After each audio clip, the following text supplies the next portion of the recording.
welcome to the Playeressence Vidcast, episode number 23. I am Playeressence, once again delivering the best vidcast on the internet. And this week was kind of slow for news, wasn't as big. Of course, last week was the big Sony reveal with the PS4, and you can check out my thoughts on the main slider. You'll see my recap that I have on there. But yeah, it was kind of slow, but we still had some pretty good news, so let's go ahead and get right into it. First, we're going to start out with the opinion articles on the site. We have two this week, and one of them that actually got a lot of attention. Basically just trying to put it to Pachter, to be honest. Pachter just says all sorts of... He says things, and I think he thinks people aren't going to research what he says. So he'll say things like, oh, well, the 3DS isn't making money off the hardware, thinking that nobody will research it. But it's like, when people do the research, he kind of just like stays mum, you know. So I wrote an article just kind of, you know, putting it to Pachter, saying, hey, you know, as far as who's going to go third party, because Pachter's also said something like that, but he's backtracked recently, and Cliffy B also joined in too with that, saying that Nintendo might go third party next gen. And I wrote an article saying how that's not going to happen, and actually Microsoft and Sony are closer to going third party than Nintendo is. So check that out. I'll link it in the description in the bottom. And I also wrote an article about Watch Dogs, if it can outsell GTA 5. And Watch Dogs is an interesting game because it's one of those cross-generation games. It's going to be on 6 platforms. If you count up the Wii U, PS3, Xbox 360, PS4, Xbox 720, and PC or Steam, however you want to lay it out. So it's going to be on all of those platforms. So that's going to be interesting to see because it is going to be on all of those platforms. Can it have a chance of outselling GTA? Well, check out my article to find out. Okay, so now we're done with the opinion articles. We're just going to move on to a little bit of housekeeping as far as the site goes. If you check out on the right sidebar to your right, you can see my Amazon game store. From there you can be able to purchase different types of games. If you're looking at something, check through. Usually there's good deals on there, so check it out if you're looking to shop on Amazon. Okay, now moving on to Playeressence now. So this is the top news from the week.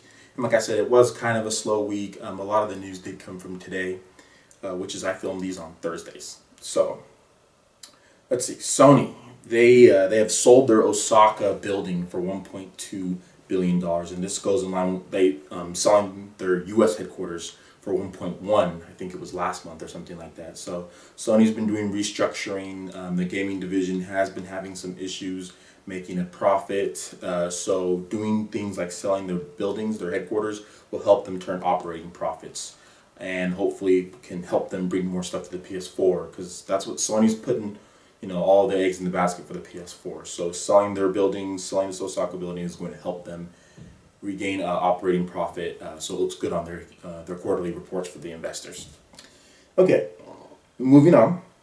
Monster Hunter 3 Ultimate for the Wii U is getting a patch. It's getting a nice patch in April. A lot of people complain that there's no off-TV play and that we won't be able to play online with other regions like US to Europe or Japan to Europe and vice versa. Capcom has actually listened to the fans, and they are going to be updating Monster Hunter 3 Ultimate to support off-TV play, so you can just play just with the Wii U gamepad, and they're going to be supporting cross-regional online play, so you're going to be able to link up with your buddies in Japan or in Europe and play online and slay monsters together. Also, they've announced DLC will be rolling out in the next several months, and this is free DLC, so you'll be able to download the first pack on launch day, which is like March 19th or something around there. So you'll be able to download that day one on the Monster Hunter 3 Ultimate for the Wii U. So that's really good news that Capcom's actually listening to their fans. Okay, so moving on to the next bit of news, EA has stated that for the next gen they are going to be bringing microtransactions, kind of like how Dead Space 3 did it, to where like you can purchase like this upgrade in a game and it'll put up your boosters or give you extra stuff or unlock your upgrades for you. EA said that's going to be rolling over to all of their games next gen. So we could be seeing that not only like in just the multiplayer parts for like Mass Effect 3, how you can just buy upgrade packs, but in the single player as well. I don't like this, but that's going to be our main topic today. So we're going to move on to the next. We're going to move on to the next bit of news. Assassin's Creed Black Flag has been formally announced by Ubisoft. It's going to take place. It's going to be. You're going to play as Kenway, the guy from Assassin's Creed 3, Connor's dad. You're going to play, I think, as his dad.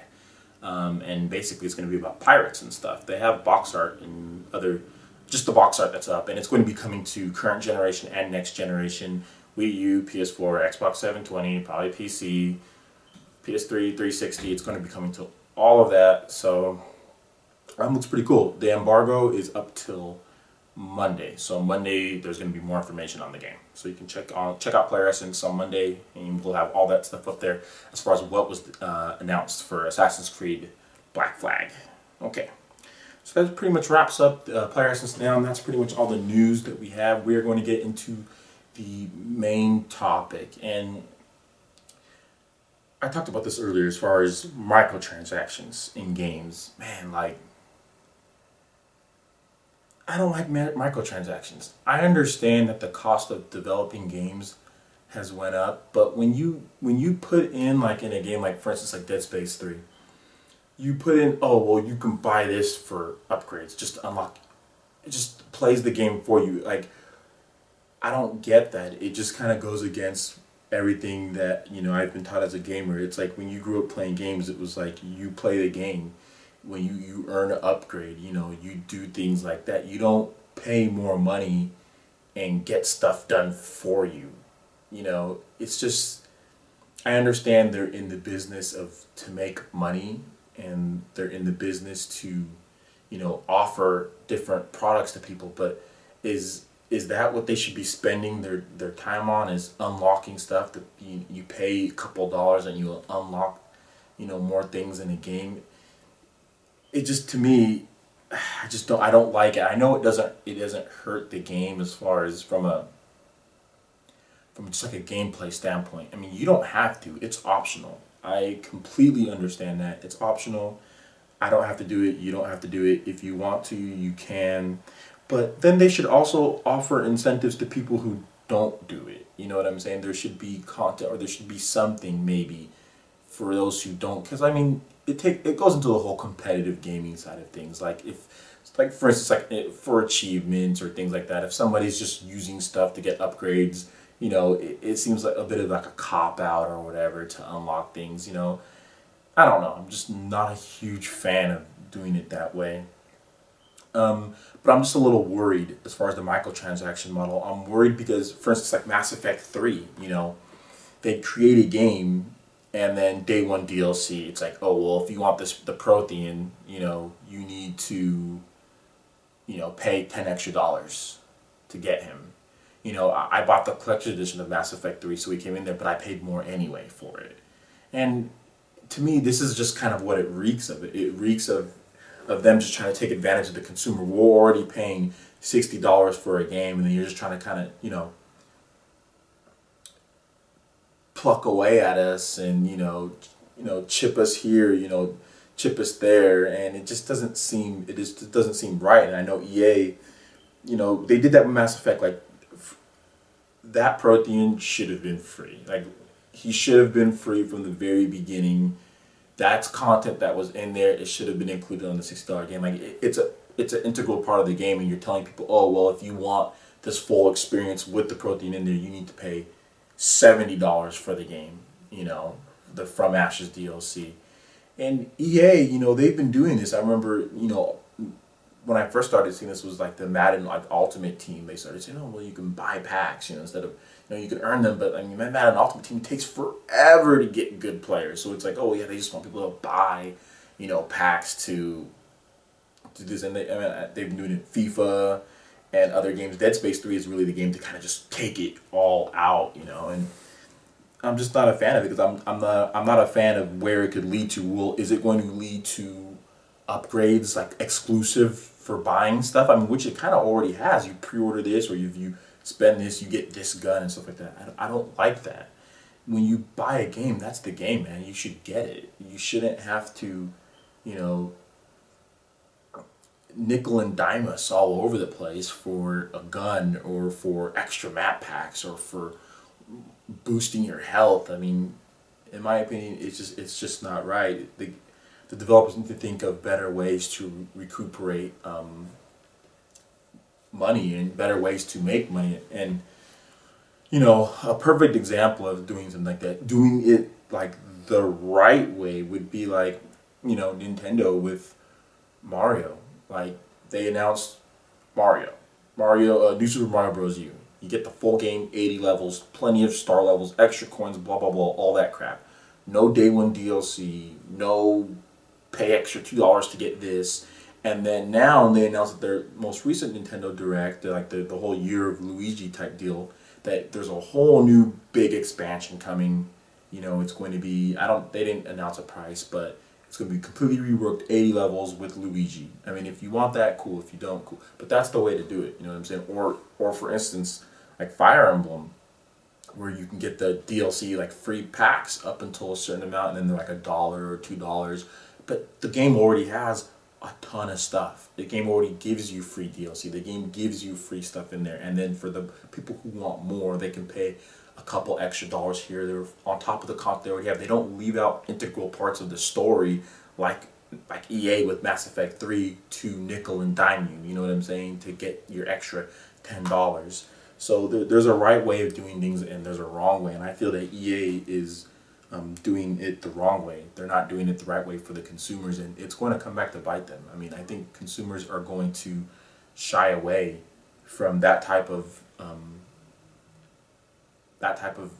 galvanizing of the consumers. It's just not, in my opinion, it's just not going to work. People are going to revolt against it. So hopefully EA realizes what they're doing is wrong, and hopefully they don't take it too far like what they did with Mass Effect 3.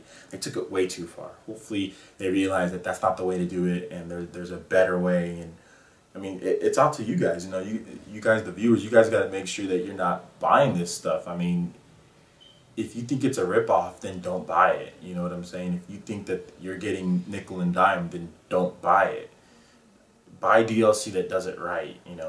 I know Call of Duty usually has a ton of DLC too, but that already comes with a ton of stuff in there. And I know they don't leave anything from the single player, even though the single player is not much of a experience. But there's certain games that do it right, and there's games that do it wrong. So make sure when you're out there as a consumer buying stuff, make sure you make the right decisions to tell these publishers that, hey, we don't like it this way, or voice your opinion. Make sure you on their forums and things like that. Voice your opinion in the comments below. Let me know if, hey, am I off base here, or am I right? Are developers doing DLC wrong? So another thing I wanted to get into just a little bit is the cost of development, because Activision was saying that the cost of development is a concern. And I remember there was a story a couple months back about one of the guys from Epic about that Samaritan demo that looked so cool. He was like, well, yeah, there's no way we can keep this up. It takes too long, it's too expensive, can't do this. So yeah, the cost of development is going to be going up with the PS4 and Xbox 720, and I'm not sure with the Wii U. What do you guys think about that? Do you think we could see games go up in price too? We already know what EA is doing to offset the cost of development going up. They're going to be putting in microtransactions, trying to nickel and dime people. So what are you guys' opinions of the cost of development? Do you see them going up? Do you see games being $16.99? Will you buy games at that price? And what do you think about the prospects of maybe in the future developers who can't quite afford, developing on the PS4 and Xbox 720? Because it's going to happen. Not everybody's going to be able to develop on those systems. Maybe the Wii U, maybe the PS3 and 360 still stayed relevant, just because you do have the Wii U that's somewhat similar in specs, and you can put your game on all those three systems. Huge install bases, it still looks good in HD. So do you guys also think that developers will stick with the PS3 and 360 even well into the PS4 and Xbox 720's life cycle, just because of maybe a little bit cheaper development and install base? So let me know about that. I think it can definitely happen. You might see developers just say, hey, PS3 and 360 plus Wii U, we can sell it to that crowd and we can make money there. I remember the PS2 was supported for quite some time, even after Sony came out with the PS3. And I know that as far as technology goes, people are looking to make money, and the PS3 and Xbox 360 have huge install bases, so you could make a lot of money on those systems. So hopefully hopefully developers do that, because I do want to see that. I don't want to see a lot of developers go belly up like THQ. You know, THQ, they made some bad decisions, but even when they put out, you know, like Darksiders, which is a great game, and it sold respectably, you know, it still didn't break even. They still had problems, and they still ended up shutting down. I mean, Saints Row sold almost 5 million copies. They still went down. So that's just how it is. It's going to be tough. I mean, I think more developers will, or publishers will bite the bullet. So we're going to have to see. We're going to have to just wait and see on that one. Alright, so that pretty much wraps up the vidcast. Sorry that it was kind of short. This one was kind of weak, to be honest. But there just wasn't a ton of stuff to talk about.